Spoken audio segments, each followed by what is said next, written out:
प्यारे भाइयों और बहनों, आप सभी को नमस्ते। कैसे हैं आप लोग? हम उम्मीद करते हैं आप स्वस्थ होंगे, मस्त होंगे। तो चलिए क्लास स्टार्ट करते हैं। आज हम लोग डिस्कस करेंगे मॉक टेस्ट 5 का। तो चलिए एक एक करके क्वेश्चन देखते हैं। अब आपके सामने क्वेश्चन नंबर 1 है। करा suppose x equal to under root 2 plus under root 3, y equal to under root 5 plus under root 1 and z equal to 2 under root 2 plus 1, then which of the following is true? अब यहाँ पे हमें x, y और z की value दे रखा है और ये ऑप्शन दे रखा है। देखो ऑप्शन असेंडिंग ऑर्डर में दे रखा है, बढ़ते हुए क्रम। तो कह रहा कौन सा ऑर्डर सही, ये हमें चेक करना है। चलो देखते हैं क्वेश्चन। अब आप देखो x की वैल्यू आपको क्या दे रखी है, तो आपको भी x इक्वल टू दे रखा अंडर रूट 2 अब plus under root, y equal to क्या दे रखा, तो आपका अंडर रूट 5 अब प्लस अंडर रूट 1 और z इक्वल टू क्या दे रखा, तो आपको 2 अंडर रूट 2 अब प्लस 1। ठीक, अब इन्हें हमें चेक करना है कि असेंडिंग ऑर्डर इनका कौन सा सही है। चलो देखते हैं। अब यहां पे नोटिस करो, अब हम क्या करेंगे, सबका स्क्वायर कर दें। अगर x का स्क्वायर करेंगे तो क्या लिख सकते हैं, आप कहोगे ये 2 का स्क्वायर अंडर रूट 2 का स्क्वायर 2 अंडर रूट 3 का 3 और प्लस 2 अंडर रूट यहां से 6 आ जाएगा। y का स्क्वायर करेंगे तो क्या आ जाएगा, तो आप कहोगे 5 प्लस 1 और प्लस 2 अंडर रूट में 5 आ जाएगा। z का स्क्वायर करेंगे तो क्या आएगा, तो आप कहोगे z का स्क्वायर करेंगे तो यहां आ जाएगा 2 अंडर रूट 2 का स्क्वायर कितना 8 अब प्लस 1 अब प्लस 2 अंडर रूट में ये कितना 4, ये हो जाएगा अंडर रूट में 8। क्लियर है? कोई दिक्कत आपको? कोई दिक्कत नहीं। अब अगर इनको नोटिस करो, ध्यान समझना। अब अगर इनको अगर देखें तो ये टोटल कितने हो गए, तो आपको 5 प्लस 2 अंडर रूट में 6। इसको देखो तो ये क्या है, तो आप कहोगे 6 प्लस 2 अंडर रूट में 5। अब इसको अगर आप नोटिस करो तो क्या लिखोगे, आप लिखोगे 9 और प्लस 2 अंडर रूट में। क्लियर है? कोई दिक्कत? तो यहां आप देखो सीधे सीधे क्या जेड सबसे बड़ा दिख रहा है, तो दो ऑप्शन तो यूं ही हट गए, ये वाले ये वाले। अब नोटिस करो x और y को, तो y की वैल्यू क्या है 6 प्लस 2 अंडर रूट में 5 और x की स्क्वायर करने पे क्या है, तो 5 प्लस 2 अंडर रूट 6। तो अब सेकंड पे कौन सा है, तो आप कहोगे y है, तो लास्ट में z होगा उसके बाद y। ऑप्शन कौन सा, ए। क्लियर है? कोई दिक्कत आपको? कोई दिक्कत नहीं। तो सबसे छोटा x है, उससे बड़ा y है, उससे बड़ा z है। क्लियर है ना? तो यही हमारा क्या सही है, यही हमसे पूछा था। क्लियर है? कोई दिक्कत आपको? कोई दिक्कत? आगे चलो अगला question. Current the budget of the construction project is allotted to land acquisition, building material and labor in the ratio of 5:3:2. During the project, the cost of land acquisition rose by 5%, building material rose by 10%, labor fell by 20%. What is the percentage change, increase or decrease in the total project cost? अब कहीं पे construction की बात हो रही है, वहां पे कह रहा है कि जमीन अधिग्रहण के लिए, बिल्डिंग मटेरियल के लिए और लेबर के लिए जो कास्ट अलॉट हो रहे हैं ना 5:3:2 के रेशियो में हो रही है।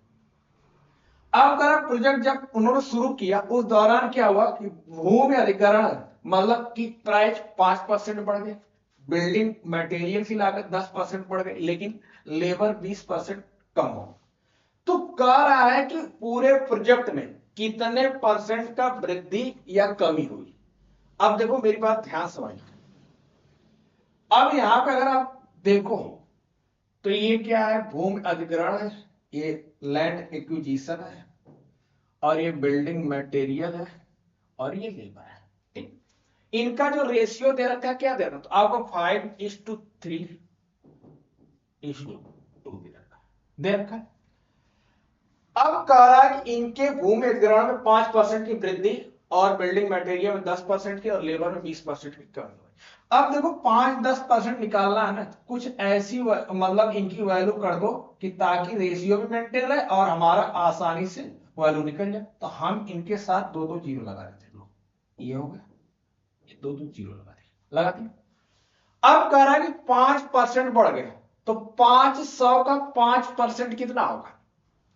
500 का अगर मैं आपसे पूछूं कि 5% कितना होगा, तो आप कहोगे 25, तो 25 बढ़ गया। कह रहा है कि अब मटेरियल में 10% की वृद्धि हुई, तो 300 का 10% कितना होगा? 30।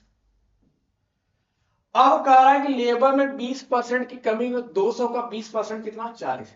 ये 40 की कमी। अब फाइनल टोटल क्या होगा? तो देखो 30 और 25 जोड़े कितना? 55। 55 में से 40 घटाएंगे, 55 में से 40 घटाएंगे, कितना बढ़ा? 15 बढ़ा, 15 बढ़ गया। अब टोटल पहले कास्ट कितनी थी? 500, 3, 800, 200, ये टोटल 1000 आई टू 100, ये परसेंट। 2 जीरो यहां से कट गए, इसे डिवाइड करो तो 1.5%। तो क्या हुआ टोटल? तो आप कहोगे पूरे मतलब प्रोजेक्ट में 1.5% की क्या हो गई? वृद्धि हो गई। तो ऑप्शन कौन सा? सी। क्लियर है? कोई दिक्कत आपको? कोई दिक्कत नहीं। आगे चलो, अगला क्वेश्चन करा इवैल्यूएट, सॉल्व करना है। देखो अब यहां पे लिखा 1 माइनस 1/3, अगर 1 में से 1/3 माइनस करूंगा कितना हो जाएगा? 2/3, ये हो जाएगा 2/3। अब देखो 2 से 2 कट गया, ये कितना? 1/3। अब 1/3 ऐड करूंगा, एलसीएम कितना होगा? 6। अब यहाँ पे कितना आ जाएगा? 1, और यहाँ कितना आ जाएगा? तो आप कहोगे 2, यहां से आ जाएगा 3/6, सिंप्लीफाई करूंगा तो कितना? 1/2। अब 1/2 से यहाँ क्या करूंगा? डिवाइड करूंगा, तो ये हो जाएगा कितना? 2 यहाँ अपॉन 3 इंटू 2/1। अब यहां से मल्टीप्लाई करेंगे तो कितना? 4/3। अब 6 में से 4/3 माइनस कर दो, 36 18, 18 में से 4 जाएगा, कितना बचेगा? 14/3। ऑप्शन होगा। क्लियर है? कोई दिक्कत? आगे चलो, अगला क्वेश्चन देखो। अब कह रहा है कि X Y and Z invested ₹25,000, 35,000 और 40,000 respectively in a business. If the profit of end of the year was ₹30,000, find Y shares. कर 3 businessman X Y Z है। अब एक्स 25,000 लगाता है, वाई 35,000 लगाता और जेड 40,000 लगाता है। कह रहा है कि अगर साल के आखिरी में टोटल प्रॉफिट कितनी होगी? 30,000। तो कह रहा है कि उसमें वाई का हिस्सा कितना? वाई का हिस्सा कितना? अब अगर नोटिस करो ना, तो 30,000 में एक नंबर 3 है। क्या? एक नंबर 3 है। जो भी ऑप्शन होगा ना वो 3 का मल्टीपल होगा। क्या ये 3 से डिवाइड है? नहीं। क्या ये 3 से डिवाइड है? नहीं। क्या ये 3 से डिवाइड है? नहीं। एक ही ऑप्शन है। अगर आप सोचो यहां भी बन सकता है, और दूसरा अगर आप सोचो ना, देखो ये बी का जो शेयर है ना 35,000 है, 35,000 में एक नंबर 7 भी है, तो जो भी ऑप्शन होगा 7 का भी मल्टीपल हो सकता है। तो देखो ये 7 का भी मल्टीपल है, तो भी ये दोनों में तीनों नहीं है। क्लियर है? कोई दिक्कत? बात समझ आ गई ना? आगे चलो, अगला देखो। Current A and B started a business by investing ₹48,000 and ₹72,000 respectively.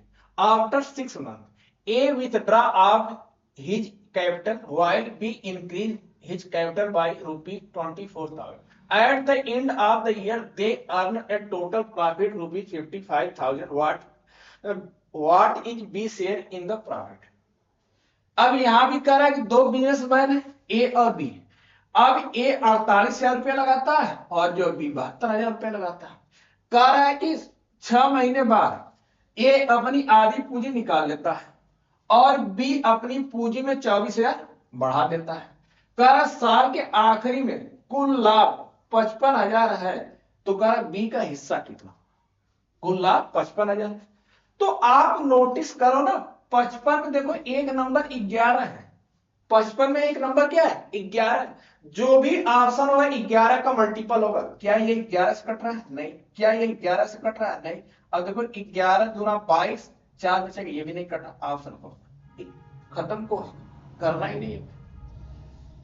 आगे चलो, अगला क्वेश्चन देखो। अब कह रहा है कि तालिका 5 मजदूरों की 4 दिन की दैनिक मजदूरी, तो कह रहा वर्कर सी की औसत दैनिक कमाई कितनी है।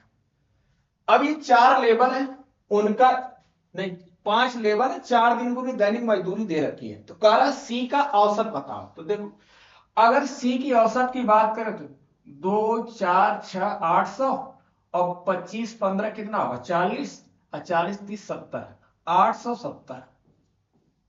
अब 4 से डिवाइड कर दो, तो अगर 870 आपको दिख रहा है ना, नहीं 20 और 90, 890, 890 को 4 से डिवाइड कर, देखो 4 दूना 8, 4 दूना 8, एक बचा 10, 4 दूना 8, 10 मतलब लगा 2 बचेगा, तो कितना हो जाएगा 20 5, तो कितना 222.5 ऑप्शन। क्लियर है, कोई दिक्कत, आगे चलो अगला क्वेश्चन। कह रहा है एक शहर में साक्षर लोगों की वर्तमान संख्या 25,000 है। यदि साक्षर पुरुषों की संख्या में 5% की कमी आती है और महिलाओं की संख्या में 10% की वृद्धि होती है, तो कुल साक्षर आबादी 25,250 हो जाती है। तो कह रहा शहर में साक्षर पुरुषों की वर्तमान संख्या कितनी है। देखो यहां पे क्या लगा, एलिगेशन लगा दे। देखो अब कह रहा जो मेल है पुरुष है उसमें 5% की कमी हो रही है, और जो फीमेल है उसमें कहा 10% की वृद्धि।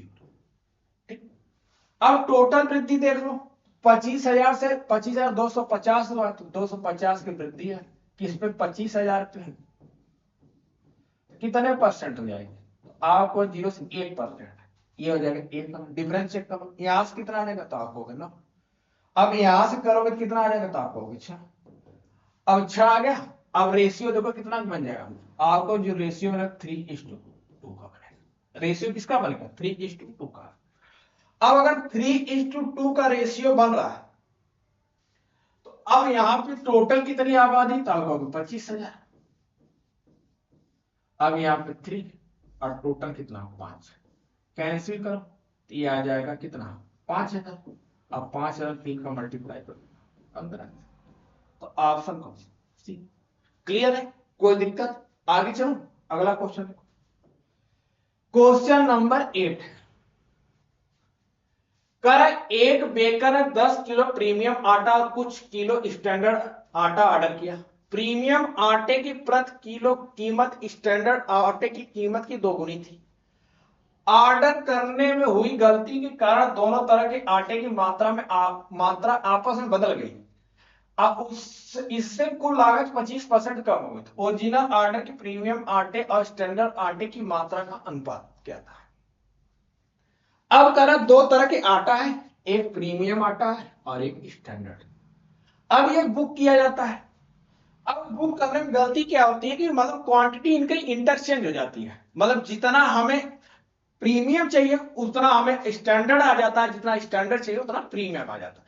तो इस वजह से उनकी जो लागत है ना 25% कम हो जा रही है। तो हमसे करें जो ओरिजिनल हम ऑर्डर किए थे उनका रेशियो बताओ। देखो अब एक बात समझना, करा प्रीमियम आटा 10 किलो था, चलो 10 किलो प्रीमियम आटा था। अब कह रहा है कि इनकी प्राइस जो है ना स्टैंडर्ड आटे की दोगुनी थी। मान लेता हूं वहां इनकी 2 रही होगी और प्लस स्टैंडर्ड हमें पता नहीं, हमने मान लिया x किलो रहा होगा और इसकी प्राइस 1 रही। ठीक, कोई दिक्कत आपको, कोई दिक्कत। अब हुआ क्या कि इनमें क्वांटिटी चेंज हो गई। अब यहां पे आ गया क्या, जितना हमें प्रीमियम चाहिए था उतना स्टैंडर्ड आ गया, जितना स्टैंडर्ड चाहिए था उतना प्रीमियम आ गया। तो अब क्वांटिटी चेंज हो गई, यहां पे क्या हो जाएगा 2x और प्लस 10 इंटू 1। अब यहां पे अगर देखो तो ये क्या बन रहा 20 और प्लस x, इधर बन गया 2x और प्लस कितना बन गया 10। लेकिन ऐसे करने पर हुआ क्या, इनकी प्राइस 25% कम होगी, मतलब इतनी प्राइस जानी चाहिए, इससे 25% कम होगी। 25% का मतलब कितना, आप कहोगे 25% का मतलब 1/4 कम हो गई, बची कितना 3/4। अब यहां से मल्टीप्लाई कर दो, आप इसे सॉल्व करोगे तो ये आ जाएगा 20 × 60 और plus 3x equal to 8x और प्लस 40। अब यहां से आ जाएगा 5x बराबर कितना 20, ex बराबर कितना आ जाएगा 4, ex बराबर कितना आ जाएगा 4 आ जाएगा। कोई दिक्कत आपको? कोई दिक्कत नहीं। अगर x 4 आ गया तो मतलब स्टैंडर्ड आटा अगर 4 किलो था तो प्रीमियम कितना था 10 था। तो इनका रेशियो पूछा तो 10 और 4 का रेशियो कितना हो जाएगा तो आपको 5 हो। तो ऑप्शन कौन सा? तो जो ओरिजिनल ऑर्डर था वो क्या किस रेशियो में 5:2 पे। क्लियर है ना? कोई दिक्कत? आगे चलो अगला क्वेश्चन देखो। क्वेश्चन नंबर 9 है। कहा एक vendor sold 15 toy for ₹3,000 and gain a profit 25%. How many toy should he sell for ₹2816 to make a profit 10%. अब कह रहा कि कोई मतलब विक्रेता है वह 3,000 रुपए में 15 खिलौने बेचता है। उस समय उसे 25% का क्या होता है लाभ होता है। अगर 10% लाभ कमाने हैं और उसे 2,816 रुपए में कितने खिलौने बेचने पड़ेंगे ये हमसे पूछा है। तो देखो अब हम माने हमें पता नहीं, हमने कहा ₹100 उसकी प्राइस रही होगी। अब इसका 25% ना 125 मतलब 125%। अब पान में 100 कितने बिक रहा है 3,000 में कितने खिलौने बिक रहे हैं आपको क्लियर है? कोई दिक्कत आपको? कोई दिक्कत? अब देखो 15 से काट दो कितनी बार में कट जाएगा तो आपको 200। अब देखो 25 से कटेगा 5 और 25 से कटेगा 4 बार। अब 5 से कटेगा 40 बार। तो मतलब x की वैल्यू कितनी है 160। मतलब एक खिलौने की जो कास्ट प्राइस है ना वह कितनी है 160 रुपए। एक खिलौने की कास्ट प्राइस कितनी है 160 रुपए है। अब कर 10% लाभ लेना चाहता है तो अब बताओ 160 का 10% मतलब 110 अपान में 100। अब इस रेट से उसे बेचना है तो कह रहा है कि 2,816 रुपए में कितने खिलौने बेचने पड़ेंगे। तो देखो अब अगर इसे सिंप्लीफाई कर दिया 0 यहां से कट गया 0 यहां से कट गया खत्म। अब 11 से कटेगा 11 दूना 22 6 बचेगा 61 11 पचे 55 बचेगा कितना 6 11 छका 66 और 16 से कटेगा 16। मतलब उसे अगर 10% लाभ लेना है तो 2,816 रुपए में उसे 16 खिलौने बेचने पड़ेंगे। तो ऑप्शन कौन है? क्लियर है? कोई दिक्कत? आगे चलो अगला क्वेश्चन देखो। कर एक व्यापारी चाय का एक ब्रांड 150 रुपए प्रति किलो के भाव से बेचता है जिससे उसे 25% का नुकसान होता है। वह चाय का दूसरा ब्रांड 200 रुपए प्रति किलो के भाव से बेचता है जिसमें उसे 20% का नुकसान होता है। अगर वह दोनों ब्रांड को बराबर मात्रा में मिलाता है और उस मिश्रण को 175 रुपए प्रति किलो के भाव से बेचता है तो उसे कुल कितना प्रतिशत लाभ या हानि होगी। अब देखो समझना मेरी बात। अब कह रहा है कि मान लो एक ब्रांड कह रहा है कि वो 150 रुपए में बेच रहा है तो उसे 25% का नुकसान हो। 25% की फ्रैक्शन वैल्यू कितना आप कहोगे 1/4। 25% की फ्रैक्शन वैल्यू कितनी है 1/4 है। अब वो 4 का कोई सामान बेच रहा है ना तो उसे 1 रुपए का नुकसान हो रहा है। 4 का कोई सामान बेच रहा है तो उसे 1 रुपए का नुकसान हो रहा है। तो अगर 4 का बेच रहा है 1 का नुकसान हो रहा है तो मतलब उसकी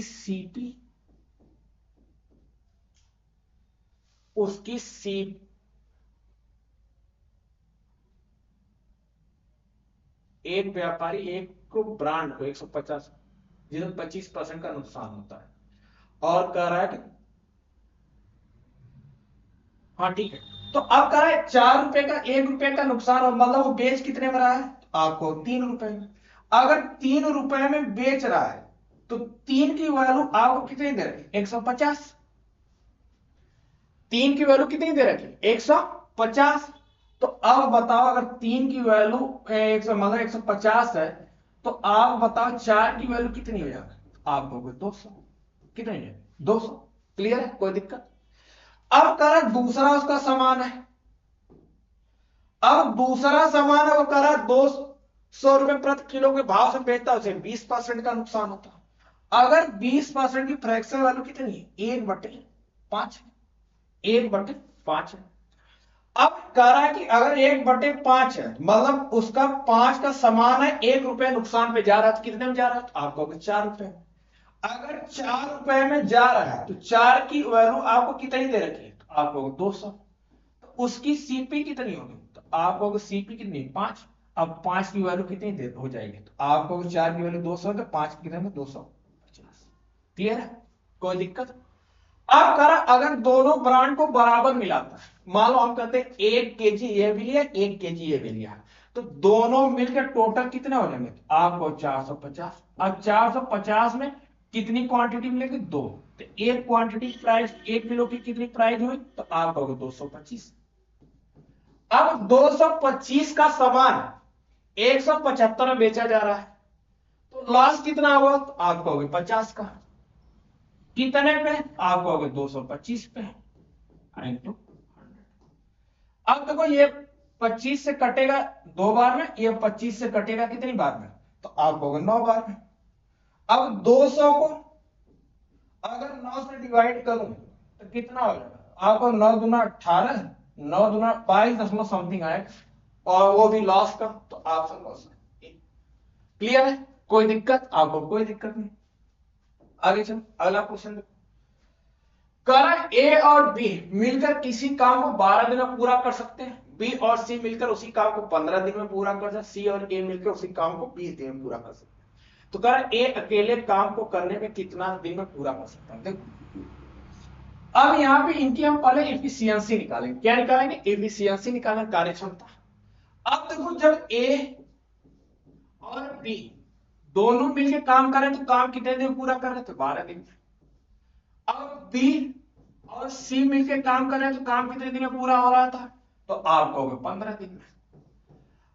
सी और ए मिलकर काम कर रहे हैं तो कितने दिन में काम पूरा हो रहा था, तो आप कहोगे 20 दिन में। अब इनकी एफिशिएंसी कार्य क्षमता निकालो, एलसीएम कितना हो जाएगा, आप कहोगे एलसीएम इनका टोटल होगा कितना, 60। कितना होगा, 60। अब बताओ अगर ये 12 दिन में काम 60 काम खत्म करें तो एक दिन में कितना काम खत्म करेंगे, ये 5 काम करेंगे, ये 4 करेंगे, ये 3 करेंगे।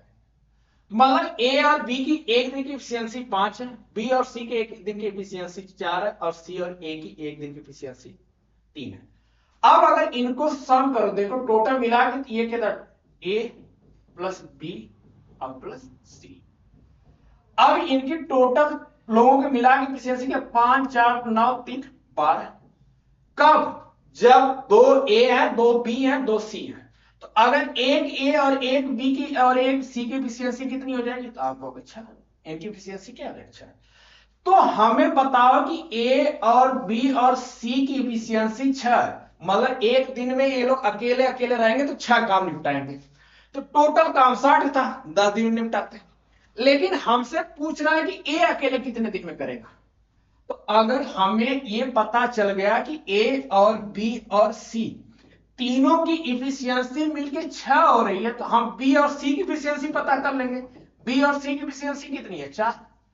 अगर ए बी सी की इफिशियंसी 6 है, इनकी कार्य क्षमता 6 है, एक दिन में 6 काम निपटाते हैं, तो बी और सी एक दिन में कितने काम निपटा रहे हैं, 4। तो ए कितना निपटाएगा, 2। अब मतलब एक दिन में 2 काम निपटाएगा, तो ए की इफिशियंसी कितनी आ गई, तो आपको ए की अगर इफिशियंसी की बात करें तो 2। अब काम कितना करवाना, 60। अगर एक दिन में 2 काम कर रहा है तो 60 काम करने में कितना दिन लेगा, तो आपको 30 दिन में लेगा। कितना लेगा, 30 दिन। तो ऑप्शन कौन सा, ए। बातें क्लियर है, कोई दिक्कत, आगे चलो अगला क्वेश्चन देखो। अब अगला क्वेश्चन है, शुद्ध स्प्रिट से भरे 64 लीटर के कंटेनर में 8 लीटर स्प्रिट निकालकर उसकी जगह पानी भर दिया गया। यह प्रक्रिया को 3 बार दोहराए, कंटेनर में आखिरी में कितनी स्प्रिट बचेगी। अच्छा, अब बताओ टोटल 64 लीटर क्वांटिटी है, टोटल कितनी क्वांटिटी है, 64 लीटर, और उसमें से 8 लीटर निकाल दी गई। अगर रेशियो देखो तो अब बची कितनी, आपको रेशियो 1 और 8 का, मतलब हर 8 में से 1 निकाली जाए तो बच कितने रहेगी, 7। ये ऐसा कितनी बार किया गया? 3 बार, 3 बार। और इसकी वैल्यू कितनी देर की? अगर इसका मल्टीप्लाई है तो 512 आ जाएगा, आइए आ जाएगा 343। अब 512 की वैल्यू आपको 64 दे रखी है, तो एक की वैल्यू कितनी होगी? 64/512। कैंसिल करो, कितना है? 1/8। हमें चाहिए किसकी? 343, क्योंकि बची कितनी? 343। इसमें 343 मल्टीप्लाई कर दो, कितना आएगा? 343/8। तो देखो, 8×3 = 24, 8×4 = 32, 8×4 = 32, कितना बचा? तो आप कहोगे 2, 23 हुआ। 8×2 = 16, 42 समथिंग आएगी, एक ही ऑप्शन है। क्लियर है? कोई दिक्कत? आगे चलो, अगला क्वेश्चन देखो। क्वेश्चन नंबर 13 है, कर एक जूस बेचने वाला शुद्ध संतरे के जूस में पानी मिलाता है। अगर वह इस मिश्रण को शुद्ध संतरे के जूस की लागत कीमत पे बेचता है तो 20% का मुनाफा कमाता है। तो कारण मिश्रण में पानी और शुद्ध संतरे के जूस का अनुपात कितना? 20% की फ्रैक्शन वैल्यू कितनी? आप कहोगे 1/5। मतलब अगर 5 जूस है तो 1 पानी है, तो रेशियो कितना है? 5:1 का। अच्छा, मिश्रण में पानी और शुद्ध जूस, 1 मिनट, पानी पहले पूछा ना, ऑप्शन डी हो जाएगा। ऑप्शन क्या था? आगे चलो, अगला क्वेश्चन देखो। कर है एक कार एक निश्चित दूरी का 40% हिस्सा 20 किलोमीटर प्रति किलोमीटर की गति से और बाकी हिस्सा 30 किलोमीटर पर आवर की गति से तय करती। पूरी यात्रा के लिए कार की औसत गति क्या? देखो, अब हमने मान लिया भैया कि टोटल डिस्टेंस 100 थी। कितनी थी? 100 थी। अब इसका 40% मतलब 40 किलोमीटर, उन्होंने 20 किलोमीटर पर आवर की स्पीड से कितना टाइम लगा? 2।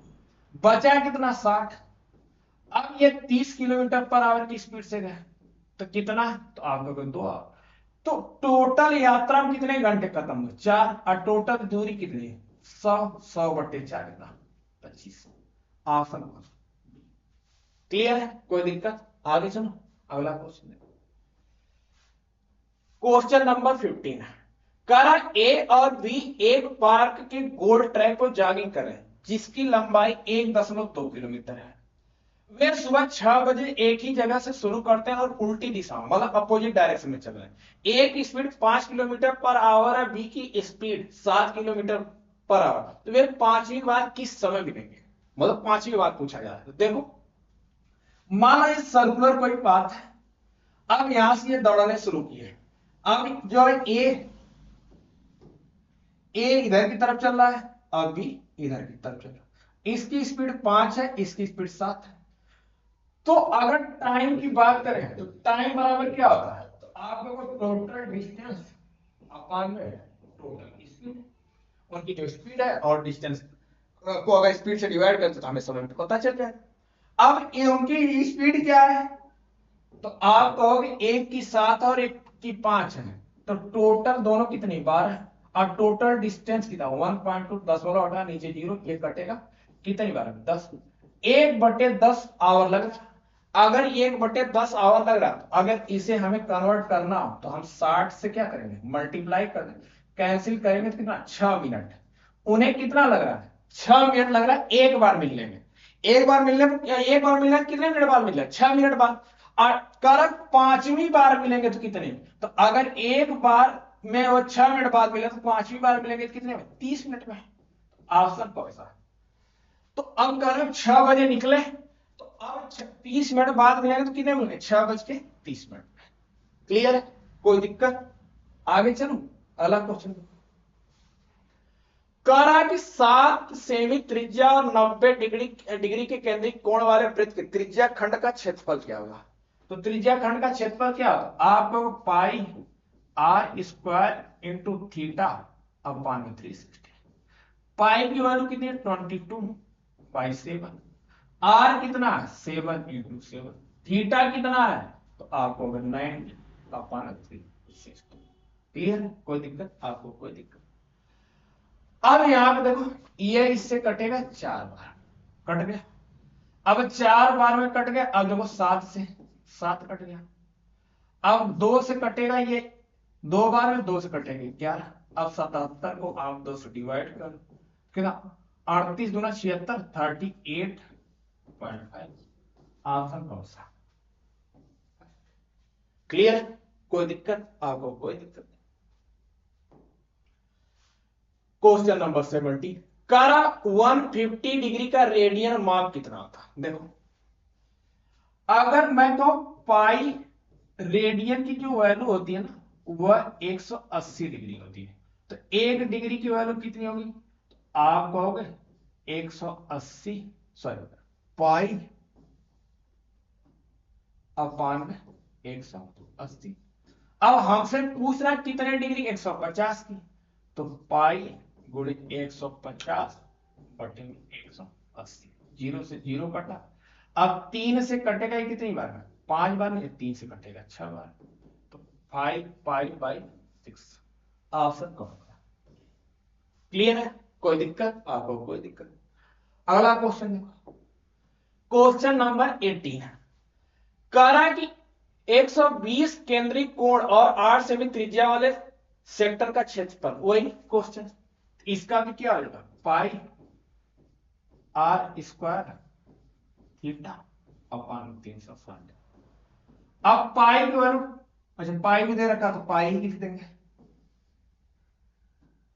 ये पाई हो गया। आर कितना दे रखा है आपको? 8। थीटा कितना दे रखा है? 120 अपान 360। अब इससे कटेगा कितने? 3 बार, आ जाएगा 64 पाई अपान 3। ऑप्शन कौन सा? क्लियर है? कोई दिक्कत? आगे चलो अगला क्वेश्चन। कराटी which of the line parallel to 3x plus 2y equal to 5। अब कह रहा है कि 3x plus 2y equal to 5 के पैरेलल लाइन बनाने के लिए इसमें से कौन सा इक्वेशन लेना पड़ेगा? तो ध्यान रखना, अगर जब पैरेलल लाइन की बात करें ना तो a1 upon a2 equal to b1 upon b2 not equal to c1 upon c2। a1 upon a2 equal to b1 upon b2 not equal to c1 upon c2। अब देखो, अब यहां पे 3 और 2 बराबर होने चाहिए, तो 3 2 एक ही ऑप्शन में पाले वाले खत्म। 80 बराबर नहीं, यहां सी 5 है, यहां पे 7 है। क्लियर है? कोई दिक्कत?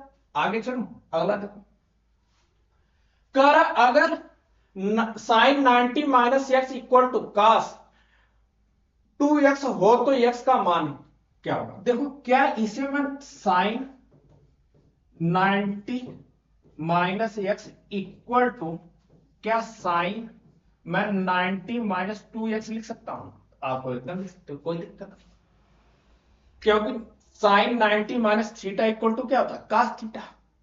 अब देखो साइन साइन से कट गया, अब यहां बचा 90 minus X equal to 90 minus 2x। तो यहां से x बराबर क्या हो जाएगा? 90 उधर जाएगा 0, x की वैल्यू कितनी है? 0। क्लियर है? कोई दिक्कत? आगे चलो अगला क्वेश्चन।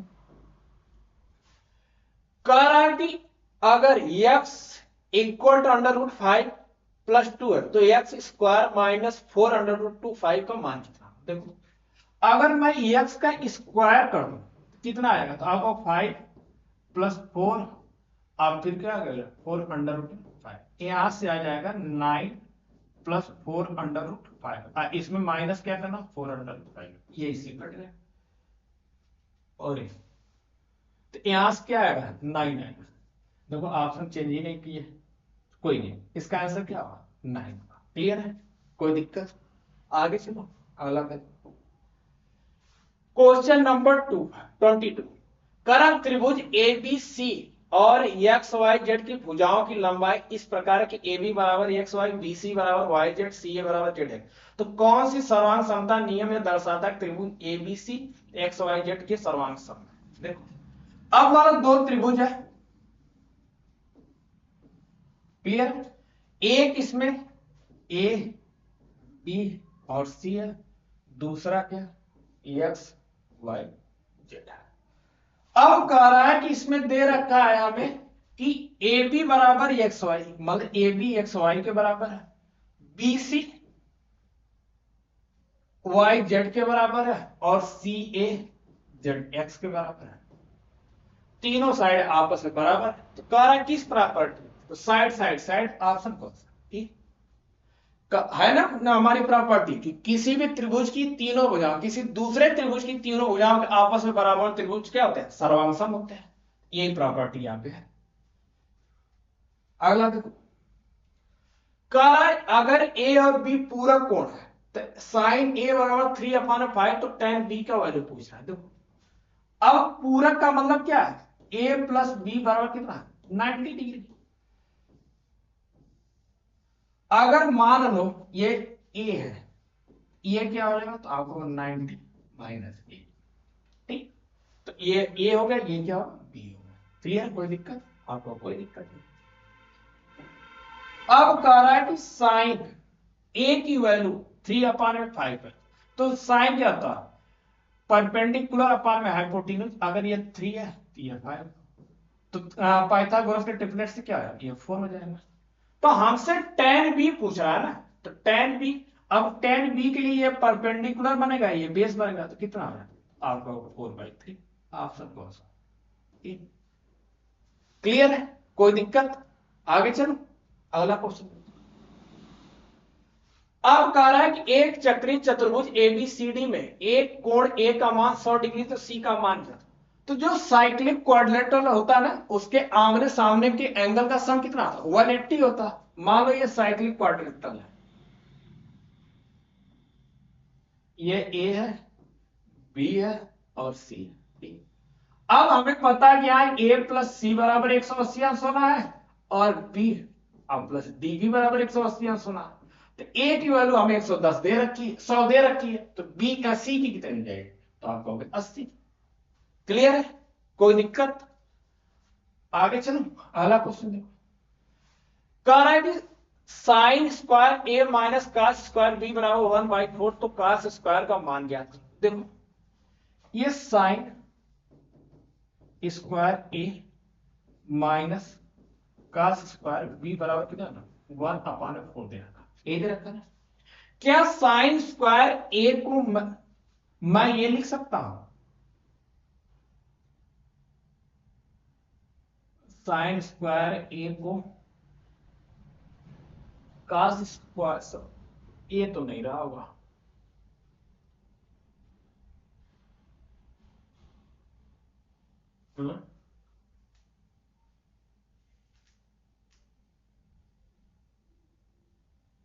अगर इससे मुझे लिखना होगा तो दोनों तो सेम करना पड़ेगा ना, ये ए रहा होगा, बी न रहा होगा, ये ए रहा होगा। अगर ए है तो यहां पर इसे क्या लिख सकता हूं, 1 माइनस साइन 1 और साइन स्क्वायर को मैं क्या लिख सकता हूं, 1 minus cos square minus cos square A बराबर 1/, यहां आ जाएगा 1 माइनस 2 कास स्क्वायर ए बराबर 1/5, तो 2 कास स्क्वायर ए बराबर क्या हो जाएगा, तो आप कहोगे 1 माइनस 1/4, यहां से आ जाएगा कितना 3/4। अब हमसे कास स्क्वायर ए पूछा जा रहा है, तो क्या 3/8, ऑप्शन कौन सा, क्लियर है, कोई दिक्कत, बात समझ आई है नहीं। तो आज के लिए इतना ही। ये वीडियो आपको कैसी लगी कमेंट सेक्शन में जरूर बताइएगा। मिलते आपसे नेक्स्ट वीडियो में, तब तक के लिए धन्यवाद, नमस्कार। अगर वीडियो आपको पसंद आए तो चैनल को लाइक करें और सब्सक्राइब करें।